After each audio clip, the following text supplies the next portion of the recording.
This is the first of a three-part series. Originally, I was gonna put it all together at the same time, but I know how YouTube likes to cut up when you're not monetized and make long videos. Because I tried it before a couple of months ago after I rebooted my channel, or yeah, brought it back up to snuff, and YouTube wasn't having it, and I didn't know at the time because I'm not monetized. I can't make long videos. So here's the thing. Madame Butterfly and Olivia Blanchard Cary are mythical people created in print. One went on to be successful plays and movies, and the other just stayed in print. Okay, but I want to talk about the historical connotations of what happens when you put different things in print and how it translates to culture that can be harmful. Okay, here's the thing though, because most of this I'm going to put to music and let you read the slides. I'm just giving you a synopsis of what's all coming up. Okay, so here's the thing.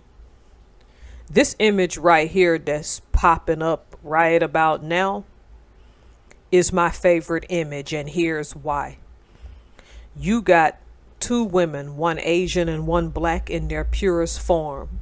Not a lot of makeup with their typical features, and you know what I mean. No BBLs, no eyelid surgeries.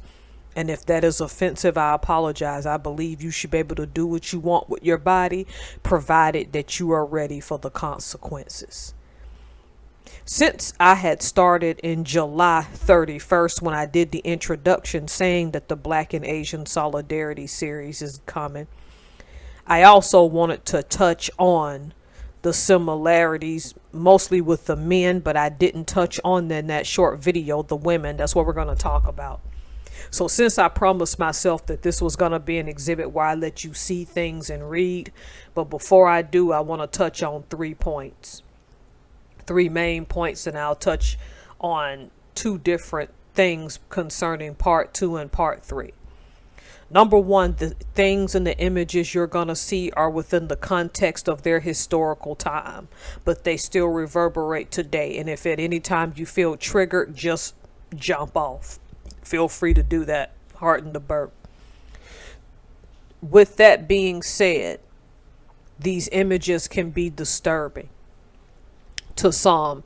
I think that it's not as bad as some of you will think, in the sense that I'm not sanitizing it, but that for most people you'll be ready to probably have this conversation, but a few won't, and that's okay. You can click off, and I wish you the best, and I hope you find a way to heal from the things you're about to see.